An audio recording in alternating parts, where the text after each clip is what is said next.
the waiting room open now, people.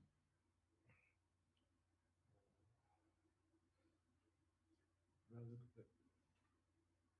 You've got 9 minutes to go. Past 7, eh? Did you make some coffee?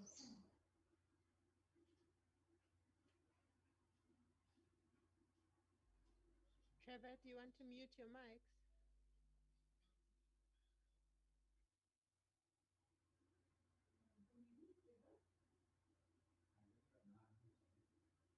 You want to eat now? But you should eat now or later. You want more snacks rather?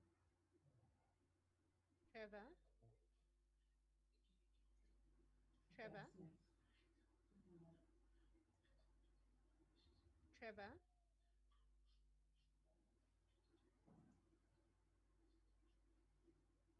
Hello?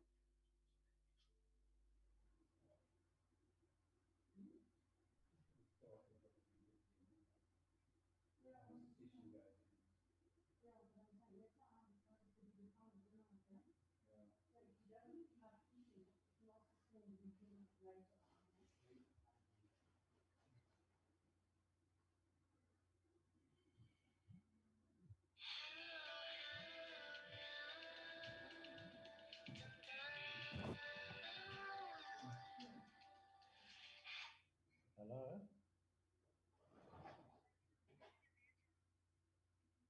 Sorry, say it again?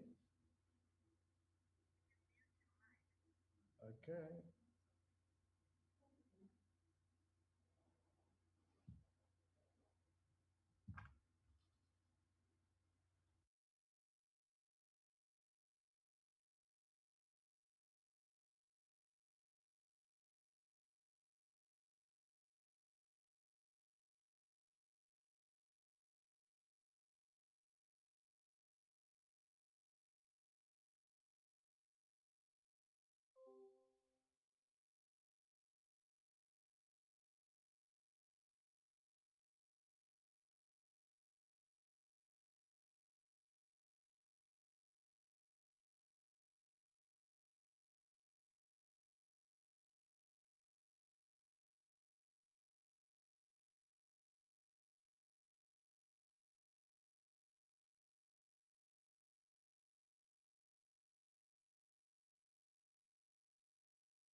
Okay, so we're 5 minutes to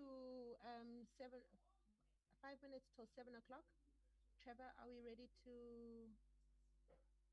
do the countdown for the live? How is everybody ready? Is everybody back and seated?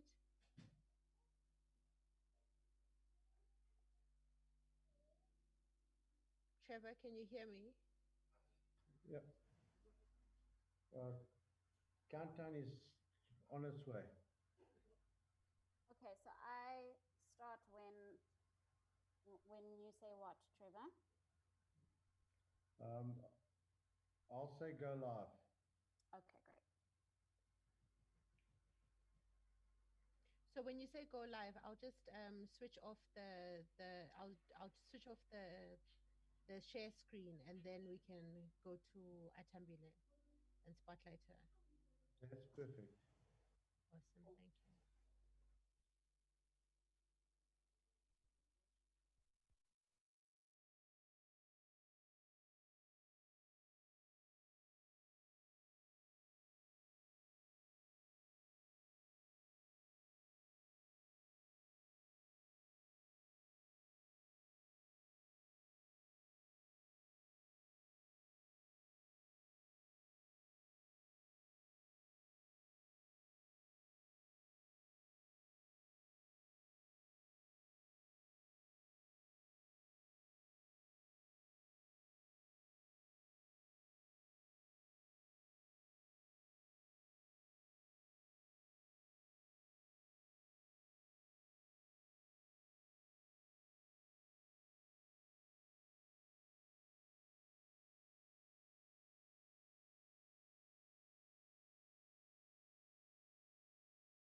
Bodani, Sanbanani, Dumelang, Absheni, good evening, and welcome to the Women of Words live performance.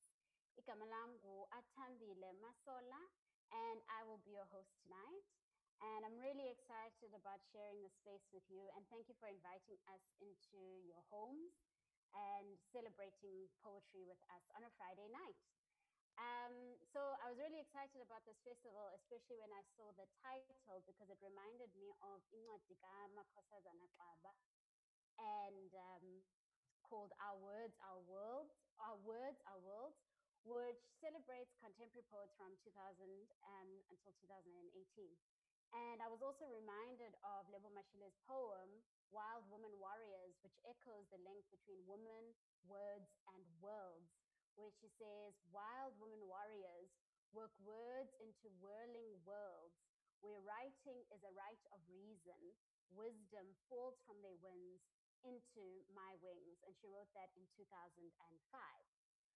Part of the excitement for tonight is also that this festival is a tribute to Umaisha Jenkins, who passed away, wasishiya, on the 5th of September.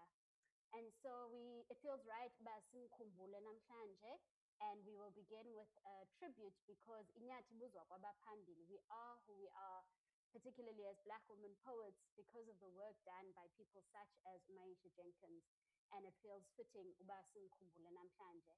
And so I hope you'll celebrate with us and celebrate the spirit that she leaves behind. Umoya wakhe usaphila nangona yena engasekho. And we really are grateful for the work that she's done for Black women's poetry in South Africa in particular. So Maisha's work is deeply connected to the lives of many Black women's journeys as poets.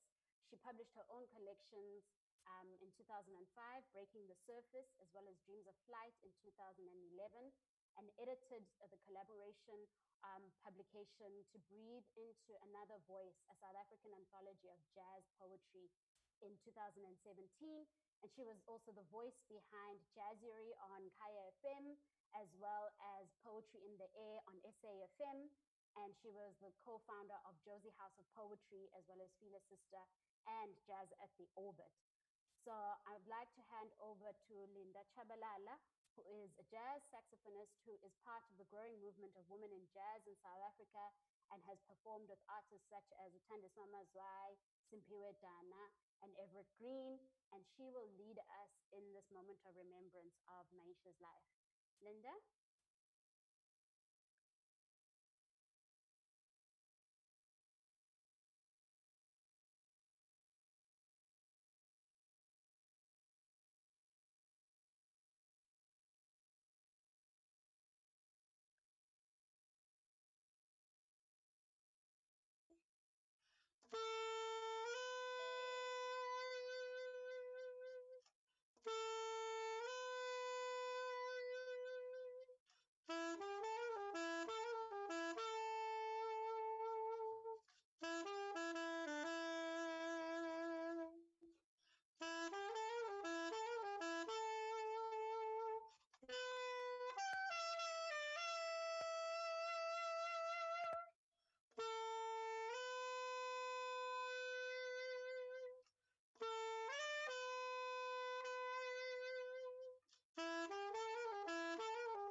Thank you so much, Linda, for that beautiful rendition, and I can see a round of applause going with everyone in the chats here. It was very beautiful.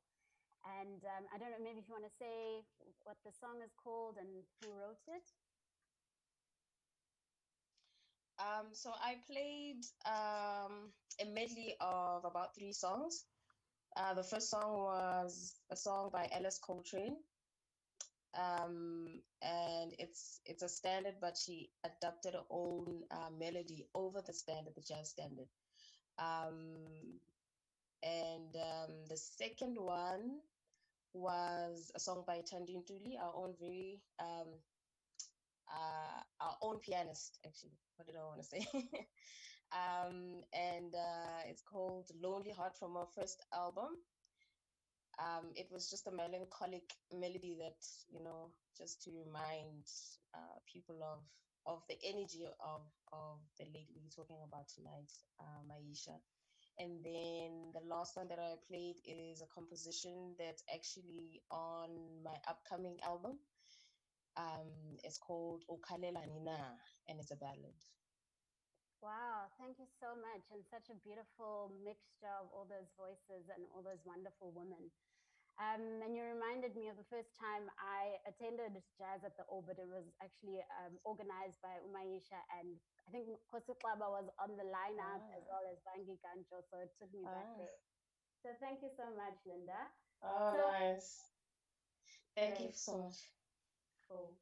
First on our lineup, on our poetic lineup rather, is Hope Netshivhambe. I wanted to say it correctly. Hope Netshivhambe, who is an international storyteller born in Venda. And she has performed on both radio and on stage and published in magazines, anthologies, and has been part of exhibitions such as Odd Magazine, Poetic Egalitarian Anthology, and Not a Single Story Arts Exhibition. She's also performed in 8 of the 9 provinces. I haven't even traveled in all 8 of the 9 provinces, so that's quite something. And she was one of the grand finalists in the 2016-2017 Tshwane Speak Out Loud Slam.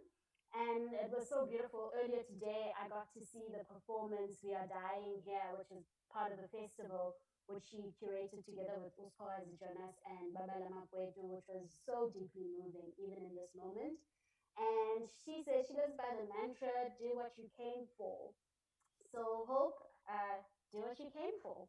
Over to you. Thank you so much for the intro. It's such an honor to be a part of this festival and to share space with incredible women. Quite honored and excited. Thank you. I sat in the shower for hours as if trying to wash you off my heart, only to get to the end of the hot water and realize it would take much more than that. And what a waste of water it was. I came out at last, gray-skinned and bloodied heart. I felt sorry for my brother, who would have to take care of the bill that month, knowing he'd be paying more because of a broken heart he knew nothing of. It is expensive to mourn. It recommends habits that someone has to pay for. Even the shortcuts would take have us paying more in the end. When I told Aliyah about it, she was less than sympathetic. She did acknowledge my pain, however, and said, but we have wine for that, Hope. Another expense at morning. I am riddled at the timing of every loss, how grief unfolds itself at the end of every love, even when that love is unrequited, especially when that love is unrequited. I am too many deep sighs from not being loved back. When something happens as often as this has, you cannot help but think it is some fault of yours, some default in your make. When I was younger, I made too many attempts to look pretty for a boy. When I grew into myself, I did the same for a woman who could not see me. Sometimes I envy my poems. I've seen how most people easily fall for them. When you said you weren't into me, I wanted so bad to become a poem and hoped that you would be most people.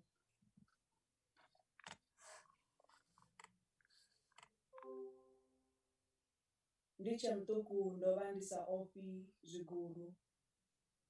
Atongo shushedzwa nga zwitori zwa maguru. Ndo vha ndi tshi tou rwiwa. Ndi tshi pangwa begeni ya vheiwa nṱha wardrobe. A thi athu vhona guru. A thi tendi kha zwiguru. Ndi ḓivha zwiṱori zwa vhukuma. Zwa zwithu zwo iteaho na zwine zwa khou itea. Ndi ḓivha salungano. Zwiṱori zwa muliloni. Tshatshakhuluma i vhukati i khou vhilisa maḓi a u ṱamba. Mmawe vha khou tshaisa nga 7 vha ḓo vhuya nga vho 8. Ndi ḓivha uri khushumusi i tshi swika vhasidzana vhoṱhe vha ḓo yo lukiswa mavhudzi. Haya ndi mafhungo na zwiṱori zwine nda ḓivha. Ndi ḓivha ṱhamu. Ndi ḓivha uri vhundemwa vhu ya rwelwa. Ndi ḓivha homework dzi sa gumi. Ndi ḓivha khonani sa mashaka. Malume vha ri a thi ḓivhi mashaka. Makhadzi na baba vho dzumba mashaka. Mara zwiphiri a zwi koni u fema zwi maswiswini. Honeha tshedzani a huna zwiphiri. Ndi ḓivha uri vhaṱhannga vha funiwa vha shandukisa matshimbilele. Vhasidzana vha funwa vha shandukisa madzulele. Ho vha hu na tshiṱori tsha uri khaladzi ya Marubini u na mushonga wa u ita uri vhasidzana vha mu fune. Zwo ita uri vhasidzana vha mu shavhe. No no vhuya na zwi vhona uri tshiṅwe tshifhinga ri funa lufuno u fhira vhathu? Ndi u silinga. Litshani u silinga. Ndi ḓivha vhuṱungu. Ndi ḓivha mbiti na phosho ya musi u na khotsi a no no halwa. Ndi ḓivha minyanya na philo. Ndi ḓivha madakalo. Ndi ḓivha zwirendo na fulufhelo. Ndi ḓivha mufhodzi, randalamo. Ndi ḓivha maskiṱane na thabelo.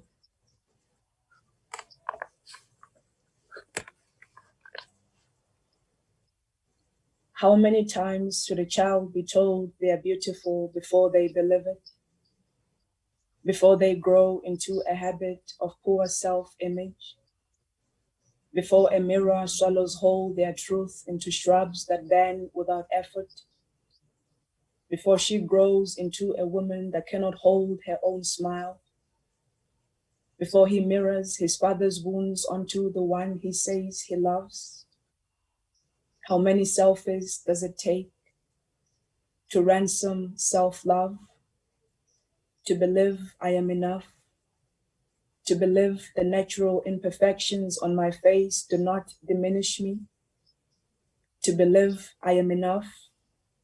To believe someone else's beauty does not diminish mine? To believe I am enough? To believe I am beautiful as I am?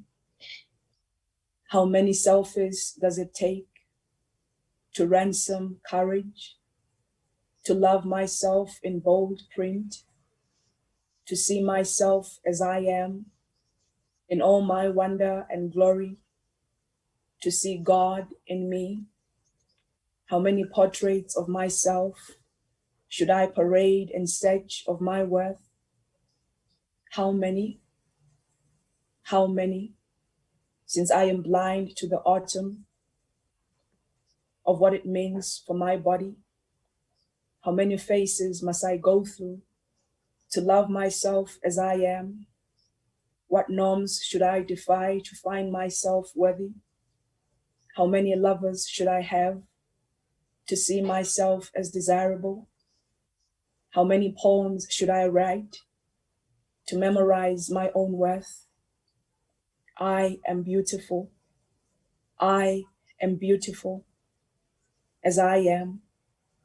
I am beautiful as I am.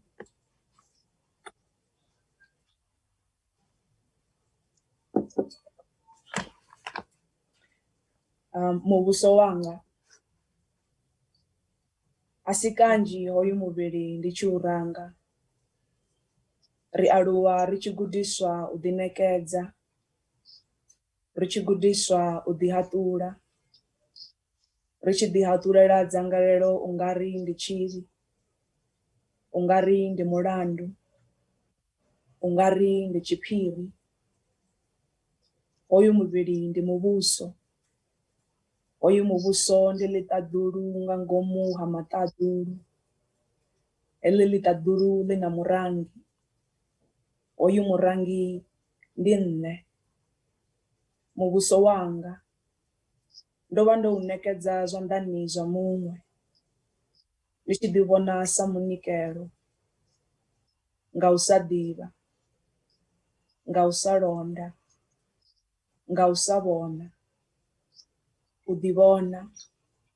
Mara zwino mato anga ovuleya. Ndidoufuna. Ndidoulonda. Ndidouranga. Ndidoutakadza. Ndidoudiza. Madzanga au ndi madzanga anga. Ahuna shishonisao ngadzanga laufariwa. Ngadzanga laufuniwa. Ngadzanga laukwamiwa. Odza muya. Guda mubuso hoyu wa mubiri wao. Digude usina Toni. Mubiri hoyu asichivi. Asimulandu. Asimapungo asambiwi. Madzanga au aufariwa asibuyada. Ndimvero. Ndimutakaro. Ndizote yao.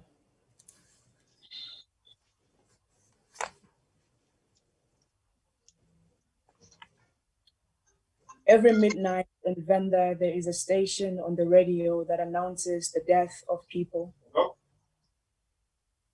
The soil. Nothing much, right? Every midnight in Venda, there is a station on the radio that announces the death of people.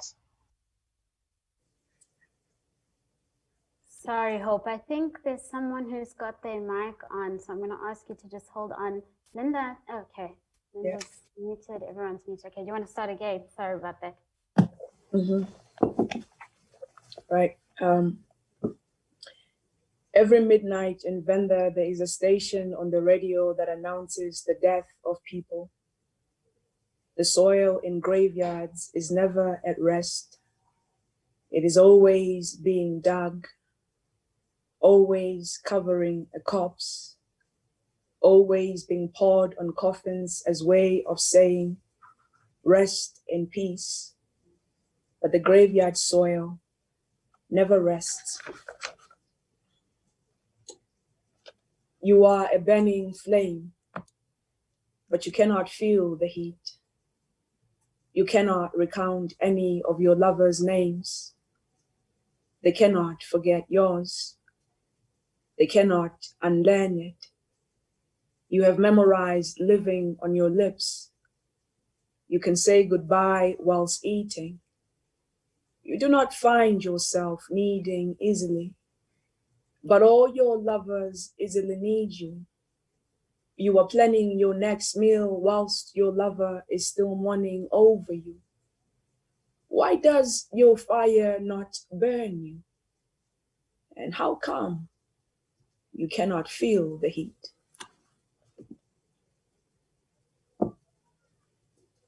Somewhere in the world, someone is zooming in at your face, wondering what it must be like to be loved by you. So smile. Not everything is broken.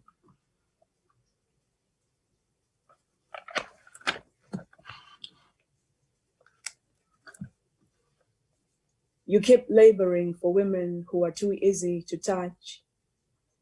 Your heart isn't brave enough for the one it yearns for. so you settle for the women your body wants. Oh, what laziness has befallen your heart, my love. You sacrifice true love for what your hands can touch. How do you bear your hands, knowing they cost you the essence of life? What do you say to your heart in the morning when you wake up next to a strange woman?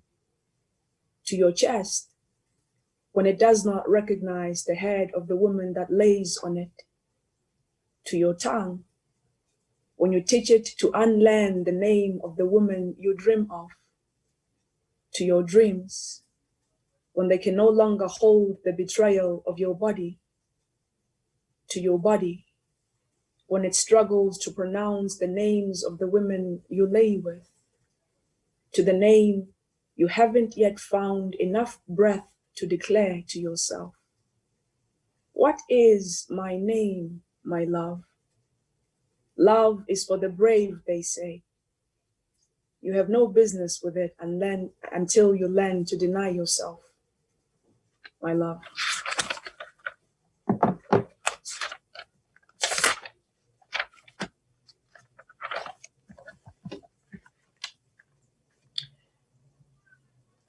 For a few hours, when it crumbles, love will leave you sore. You will feel like a barefooted heart on thorns. It crumbles hard. It falls all at once. At best, there is no saving grace. You must feel the wrath of loss. The first time will haunt you each time you are hurt afresh. And you will be hurt afresh many times. It won't matter if you are religious or not. You will feel many strange things on your body. Most of it will hurt. Your body knows when you are broken inside. It is the only companion that will truly share in your pain. The crumbling of love is not the loss of love in itself. No, you cannot unlove simply because you are hurt or left or unwanted. This is the complex part of it. To carry all this love and still be broken. To be this pure of heart and still be muddied by rejection. To feel this lost and full of raging hope all at once. Whisper your name and talk yourself to sleep. Sometimes this is the only remedy for a few hours. Give it silence. Give it silence when it becomes too heavy. Sometimes our words only make the pain more intense. Give it silence when you fear they won't understand. Sometimes you are right. They won't. And their misunderstanding will only make it worse. Give it silence after you have cried enough to make rain of your misery. Land where you are scarred around your heart. It will matter when healing comes. Give it silence if it is too soon after the crumbling. Learn to watch the collapse of it. It will matter when you begin to rebuild your heart. Give it silence before you call again. Their voice might set you back, regardless of your dying feeling to hear them on the other end. Last poem. Paper. I have turned you into a lost poem, my love. A poem I possibly wrote in a small piece of insignificant paper. I lost the paper before I ever made the stage, my love. It is easier if you become a poem, lost in a small piece of paper. I've lost too many papers, my love. I don't mourn over lost poems anymore. Thank you, that's my say. Thank you so much for those beautiful poems and reminding us about love and beauty and just the complex relationship that we have with silence and just a myriad of experiences about the beauty of who we are as people. Next up, we have Lethokuhle Msimang. She is a poet and a writer from eThekwini. She has studied at the American University in Paris, Nasegini at Rhodes, with the Masters in Creative Writing. Her poetry has appeared in newspapers and literary magazines, and currently she's working on an oral history project documenting Delblewood Memorial and the role of the South African Native Labour Corps. And currently she's working on short stories with the title Tales of the Orange Time of Day. And perhaps before Lethokuhle speaks, just to flag lots of wonderful messages, Hope, as you were talking and people mapping out. I guess it's the alternative for snapping at all the wonderful bars that you were throwing and the beautiful lines that you were sharing with us. So yeah, next up we have Lethokuhle.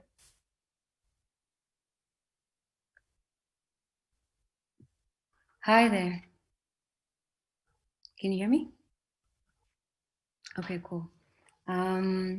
So thank you, Vangile and Sarah, for having me in this festival. Can you hear me clearly? Is it loud enough? All right, great. I'm very nervous about the set of poems I'm about to read. They're from a book of prose poetry I'm writing called The Frightened. And it's deeply personal and it's an amalgamation of prose poems.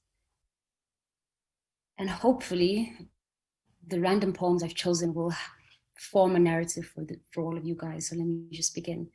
This is from a chapter called Web of Lies. I've spun a web of lies. The first, I think, was to catch a fly, to cling to its ends as it took flight, as all men of might who aren't weighed down by things which weigh. I saw him shake the hand of the president. I saw him grow a beard, carve a mustache. I saw him hold a job, a driver's license. I tried to reach for him up there. My fear, I think, was to be earthbound, to be solemn, to be below when everything was above, that no good cause would bring him back to me, no apology, no sudden beauty, no folded arms or feigned indifference, no better man or finished book. So I lied. I spun a web of lies. I said an old man had tried to rape me, that everyone there had laughed about it. I said he'd held me down on my knees, that he scraped my cheek with his bulk bottle. I wanted to remind him that I was desirable, that I was helpless, and I needed his help. At the time, I would rather have suffered his pity than to endure his indifference. I imagined he thought it would be painless, or that with time, my tiny pain would go away. But I sat on the grass in my old home and prayed. I sat praying in empty prayer when I knew no perfect would change my face. I was no longer a thing of wonder and grace, that he would never pursue to touch me. I am despicable. I know. God knows. Part 2 of Web of Lies. What people don't realize about the boy who cried wolf, apart from his lies and childish behavior, was that he was bored. He used to sit on top of hills and tend to sheep, day in and day out, looking down on a village which seemed bustling with activity. Moses, on the other hand, floated in a basket through a river stream, went from slave to prince to rebel and savior, before holding a cane and guarding his sheep, before he learned the Lord was our shepherd, and that his work was a godly act. It takes time to lead a life that is saintly, to know grace and to see it as such. But the boy who cried wolf was just that, a boy. And little boys are rightfully restless. He cried, wolf, wolf, and all the farmers emerged with their spears, and he laughed at the excitement deprived of him for years. Do not tell lies, the farmers said, when the boy cried wolf in earnest, or no one will believe you when you tell the truth. And there lied the moral of the story. But not much is said of the boy and his boredom, of how the idle mind is a devil's playground, until you start staring at pencils, scissors, knives, and sharp tools. You read the backs of antibiotics, contemplate the dosage. Then your mother tells you the vice president's wife died of an overdose of malaria tablets, that she was overcome with ease, became limp, that she was frightened by her sudden weightlessness, called for help, but no one came. And I asked myself the following morning, with stomach cramps from 21 capsules of flu medication, in all the times I've tried to kill myself, how many times did I want to die?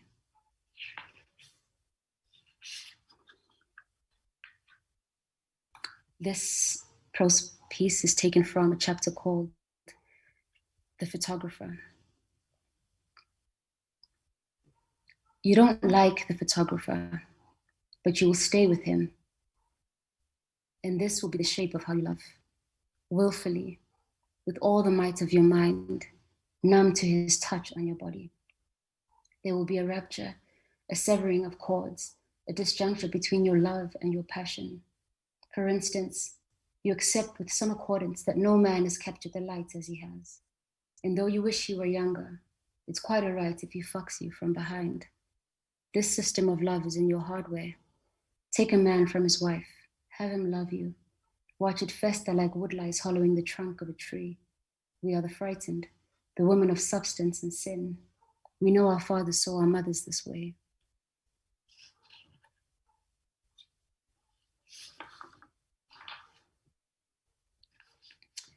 This is called When You've Lost All Your Friends.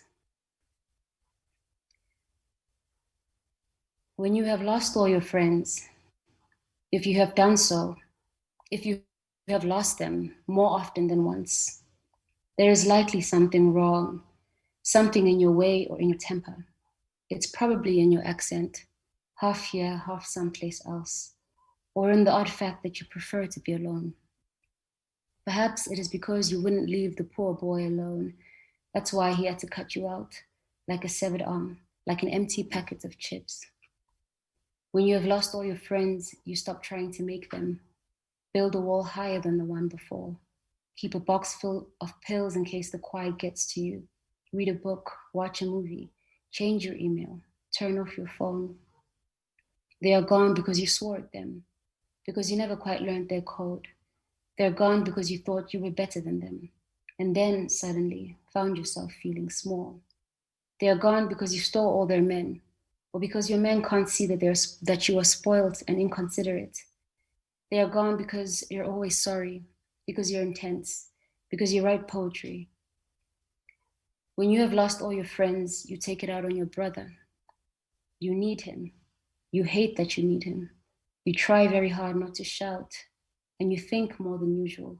Come late to every class, scream into your pillow in the morning, because there is something twisted inside you, something crippled and sore. It has coiled itself around your gut, but you'll never know what, and you'll never know why.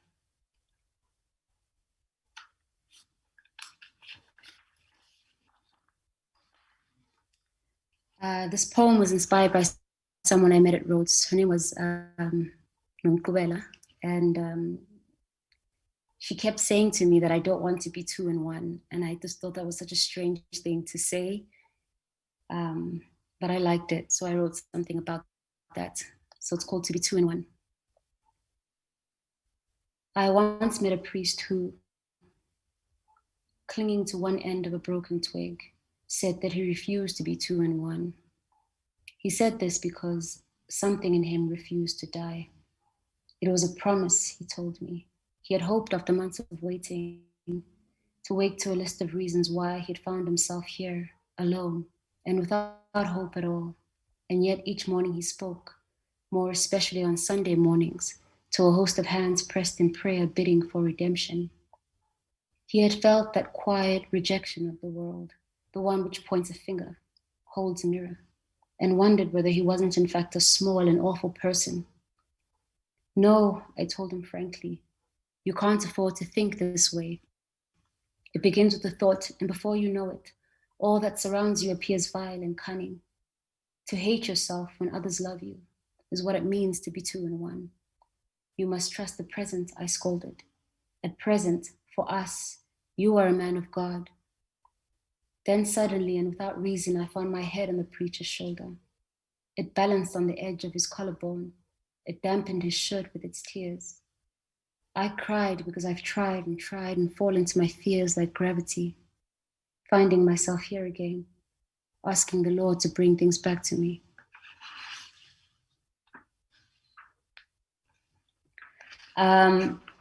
This is my attempt at a love poem. I really suck at those. I tend to find them boring, but I tried. So, it's called Grahamstown. If you want to experience my senses, to ground my work beneath its metaphysical reach, towards something solid, something sown, something rooted in the soil and tangible. But I struggle to frame the texture of grain between my teeth, the pleasure, the scent of wet soil, the light of the setting sun fractured on scattered pieces of broken glass, on the grass, on the road, on the way to Grahamstown.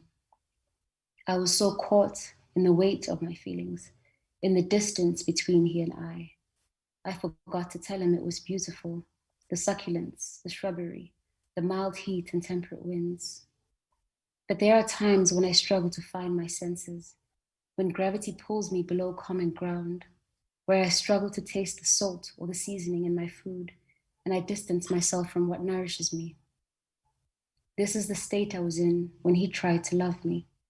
It wasn't the fault of this town. There was no man who tried to rape me. I had no reason. I just broke down. All right. This is the second to last poem I'll read. It's from a chapter called The Body. If you don't understand how I feel, try to imagine yourself in your mother's womb, without contemplation, without exposure, in your first position. Remember what it's like to belong to yourself, to imagine life before you've lived it. Do you recall your father's first embrace, the first stranger to whom you belonged? Do you remember looking up at your brother, throwing away one boot because he'd lost his, soldiering through the living room in bathrobes, with rubber swords in one shoe? Do you remember the first time you saw your grandmother slaughter a chicken? Do you remember being asked to bathe in its blood? Or the first time you heard a song and mimicked its register, and learned for the first time that you could sing? Do you remember the day you met your half-brothers and found that they were the same age as you? Or the first time you learned that love was friction, that to rub your parts against a pillow, a woman or a man would cause the same reaction? I was once so insulated, so protected and warm, yet my first reaction to love was violent. I screamed at the poor boy who couldn't help his gaze. He looked at me with so much love, it provoked my disdain. Love wants to touch you. Love wants to pull a child out from its mother's womb. Love pierces your soft parts and demands courage from you. Love accustoms you to the vulgarity of men. It is from the wetness, the endless thrusting, the bloody months and swollen womb that I found myself curled in my first position. Love made a woman of me too soon, and I killed my child. I killed my child. I killed my child.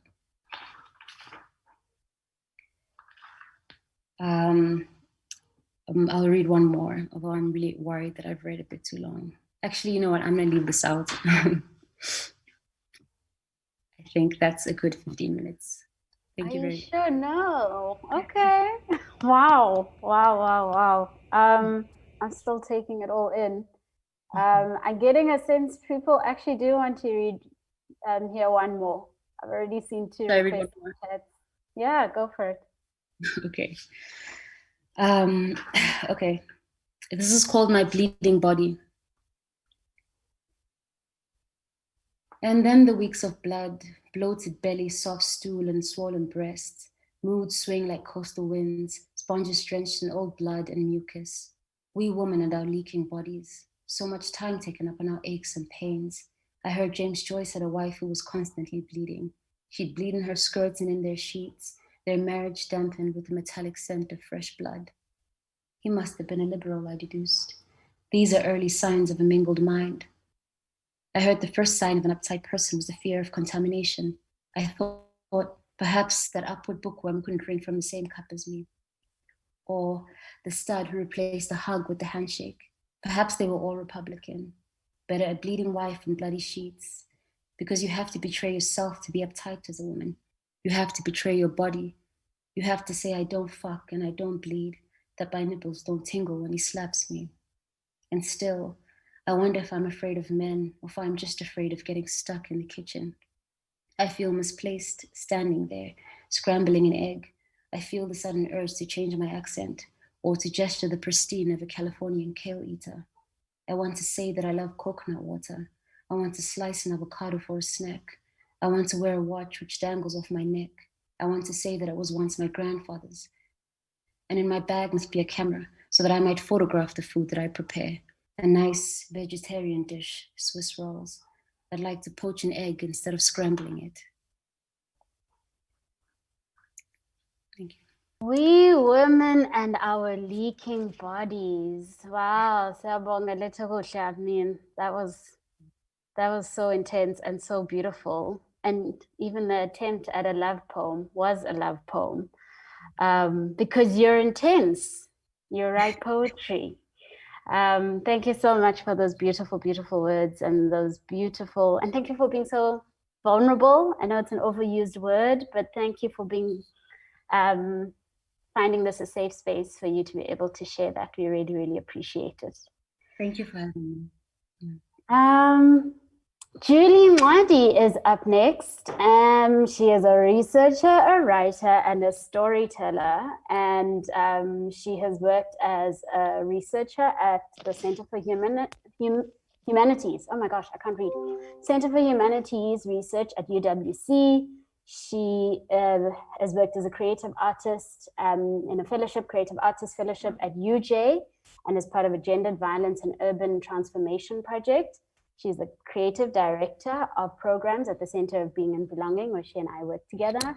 And she creates for screen as well with Black Flamingo Productions, which is a group of Black women-owned production company.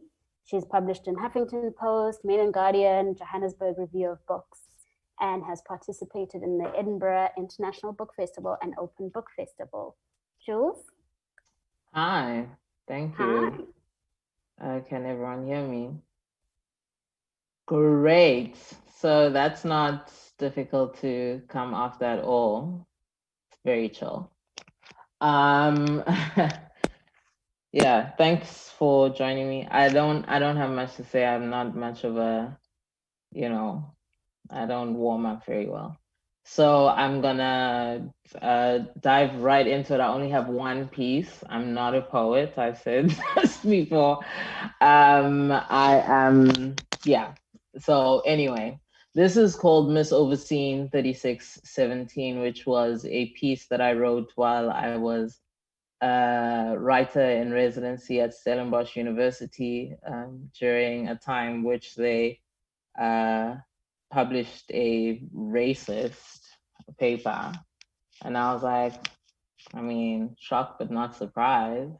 So yeah, I was set to write something and share it with the department. I didn't have much to say, so I thought, let me just play around with some fiction, and who knows, anyone who needs anything might be able to find something that they need in the writing.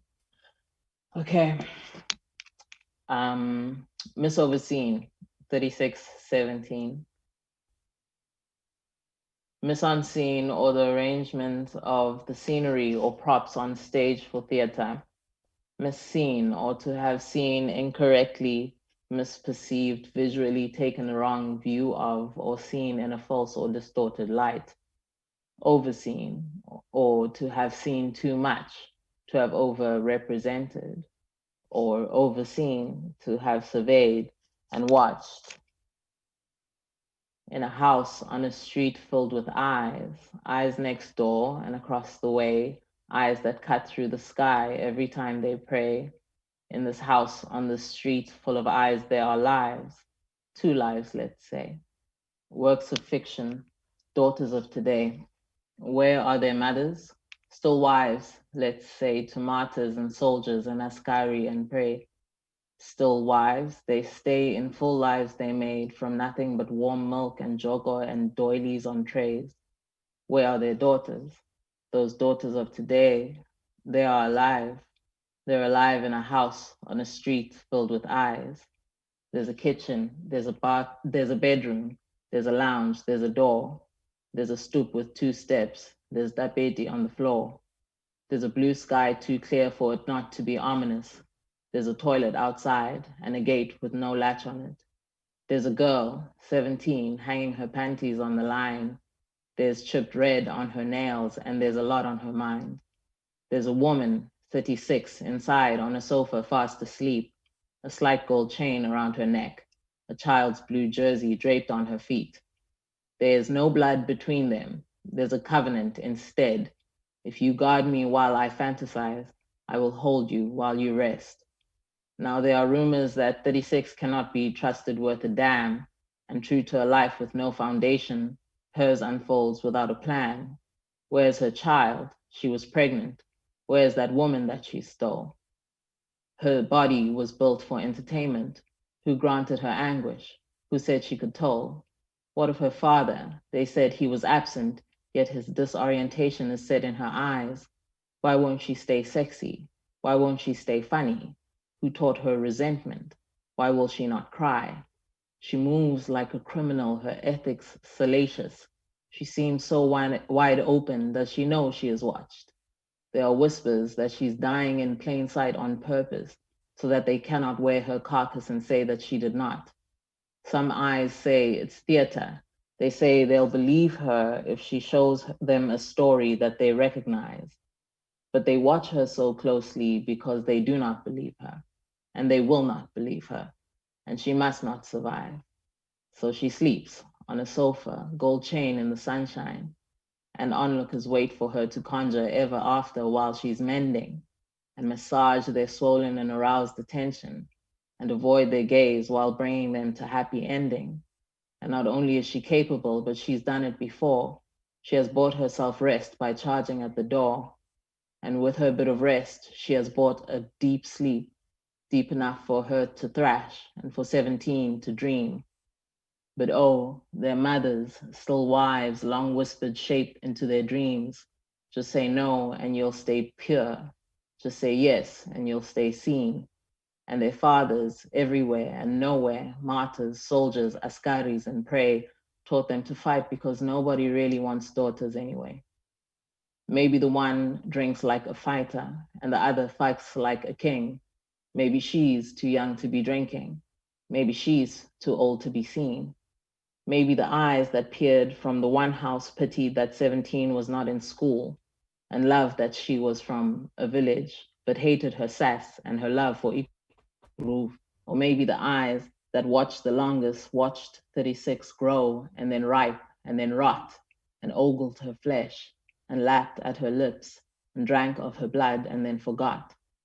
Perhaps 17's dreams were poisoned when 36 lay beside her thrashing. Maybe no one is nurtured when all are surviving. Maybe it's hard to come through the flinching and gnashing. Or maybe it's easy. Let's say that it's easy. Let's say 17 is being looked at for that. And so all the eyes search her body for bleeding so that the pain that she claims can be taken as fact. Because she's a body, recall. She's a body. She's hips and she's tits and she's black and she's flesh. She's all satisfaction and zero desire, and it's when you can taste her that she's at her best. But she's meant to be a sweet thing. So why is she bitter? Or is she salty? Her flavor's unclear. She churns in the stomachs of those that consume her, so they vomit her out, but continue to stare. So why does she dance and laugh so sincerely? It must be psychosis. It must mean she's trouble. They watch. They want her to win over adversity, but then disappear under all of its rubble. Buried, alive, dead to the living, moving and breathing and agile, but dead. Made of the gaze and fully in character, hanging her panties embalmed with unsaids. But what if she does not know that she is a native, even though she lives in native unit number 6? Because maybe the girl that she kissed made her foreign, even while the soft of her edges made her fit. How is she so moist on her surface? How is she so soft to the touch?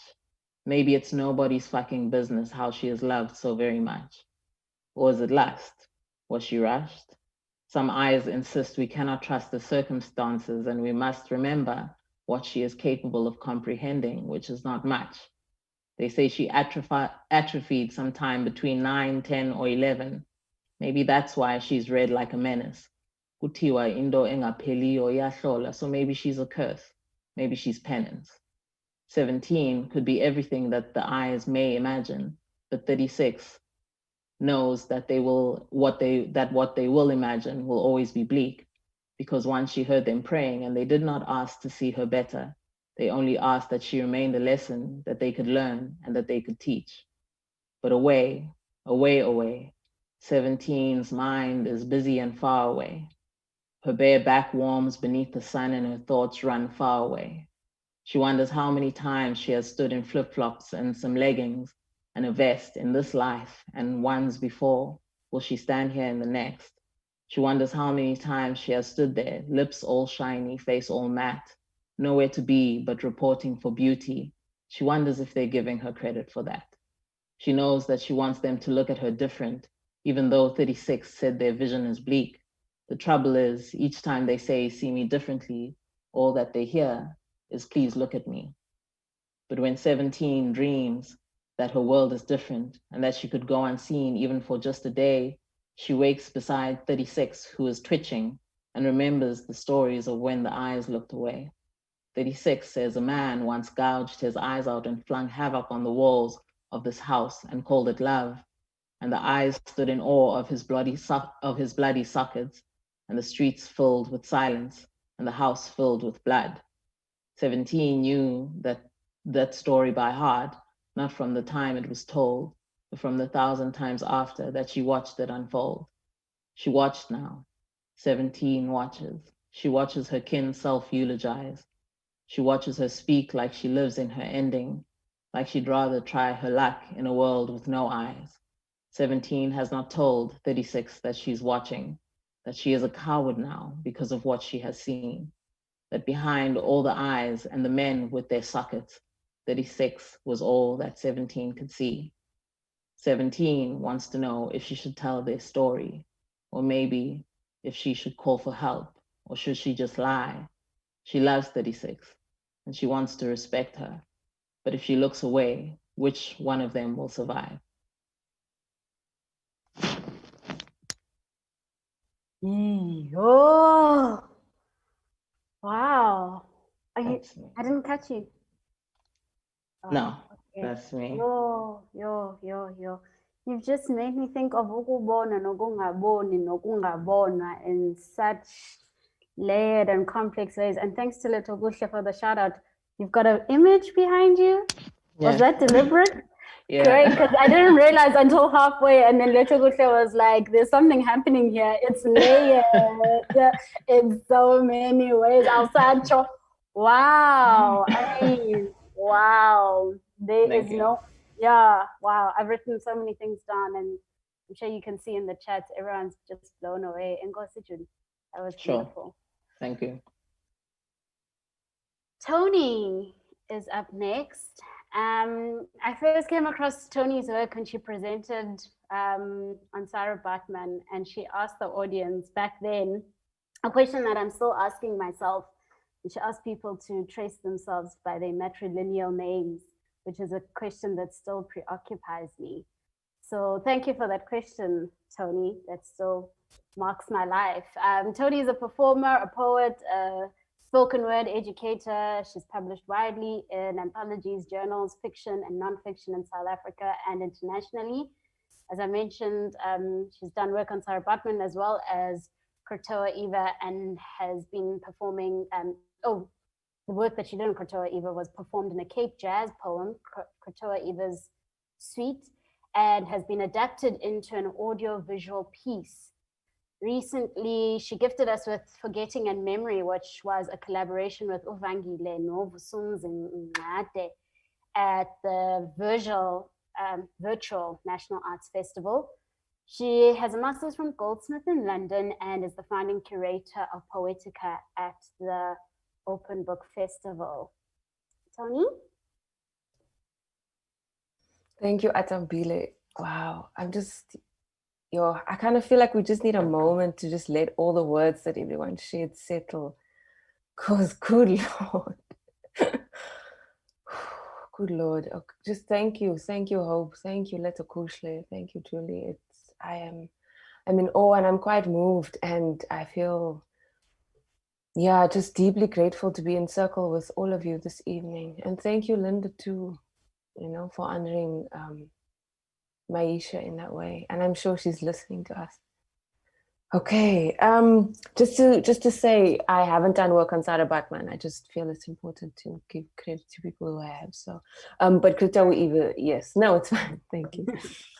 I'm going to read from a work in progress called, that is it's a poetry trilogy, and it is a fantasy narrative written in poetic verse. And the work explores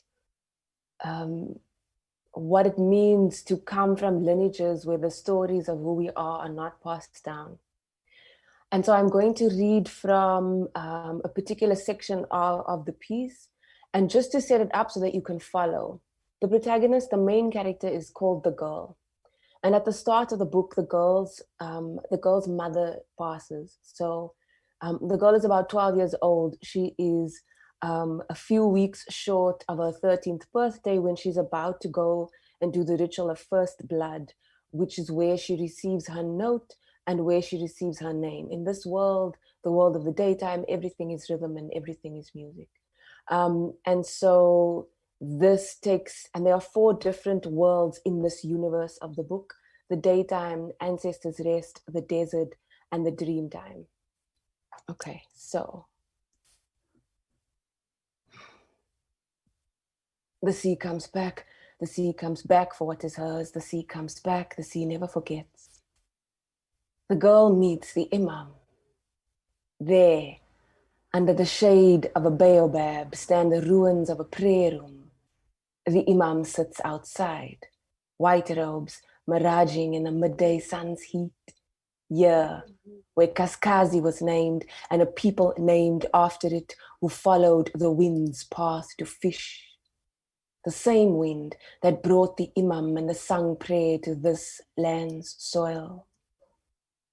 What are you looking for? The imam asks. The fisherman, the girl replies.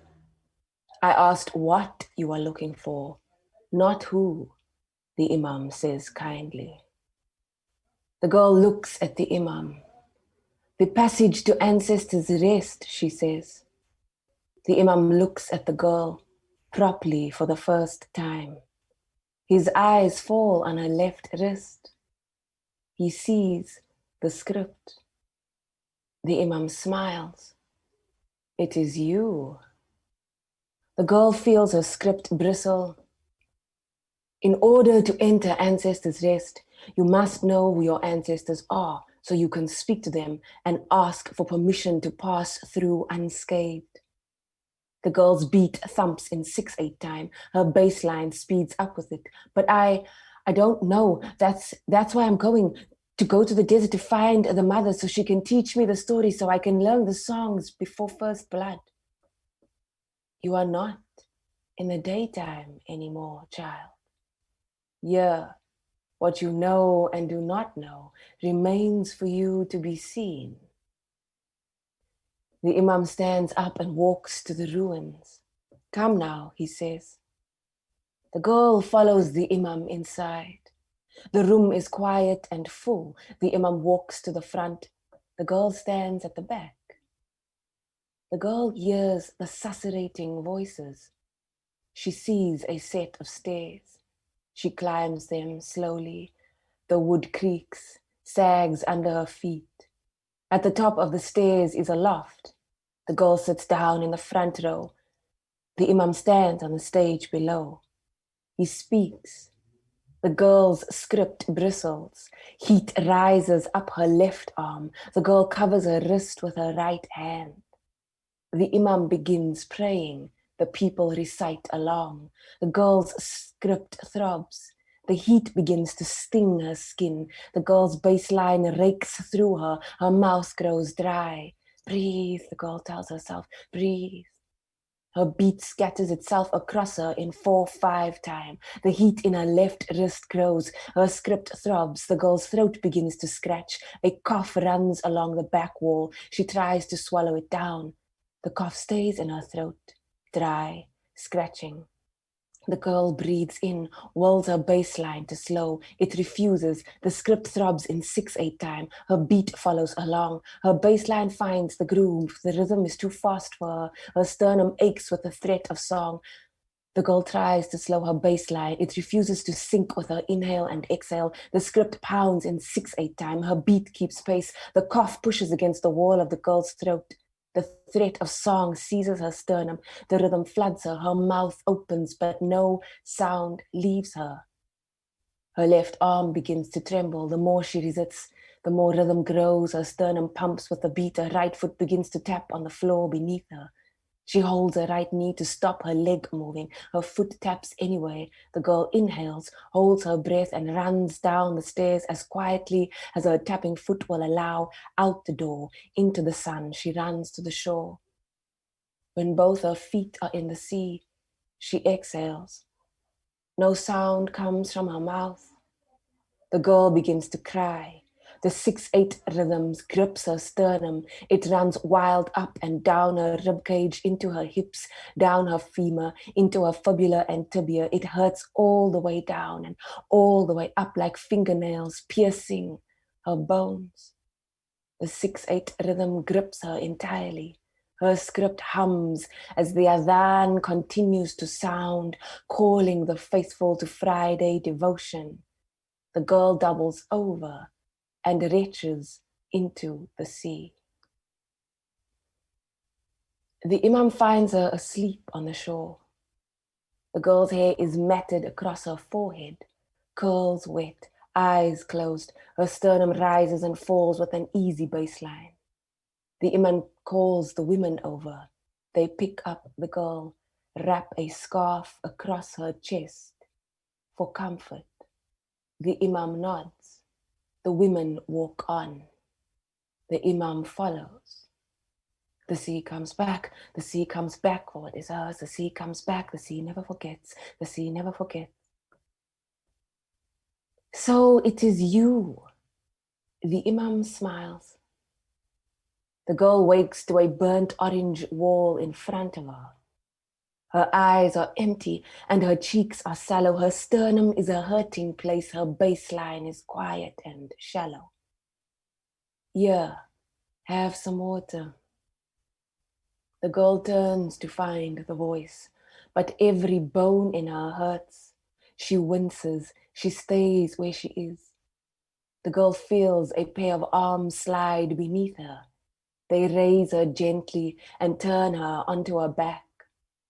The woman smiles at the girl. She takes a curl out of the girl's eye. The woman lifts a cup to the girl's mouth. She opens it, winces with pain.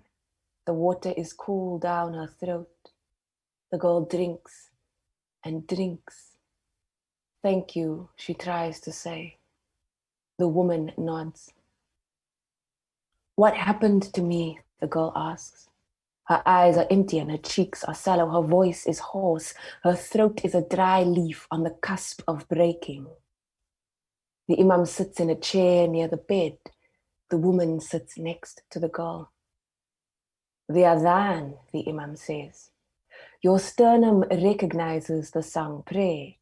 It held the adhan's rhythm. But I couldn't sing. Yes. And you resisted the rhythm, which is why you felt such excruciating pain and became sick. But I don't know how to hold rhythm. You are not in the daytime anymore, child.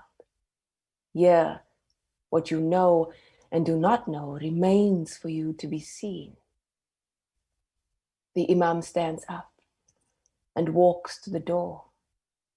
Come now, he says. The sea comes back. The sea comes back for what is hers. The sea never forgets. Maghrib. For those who don't know, Maghrib is the prayer at sunset. The sky holds magenta, streaked through with green. The horizon is a close line, pulling the sun.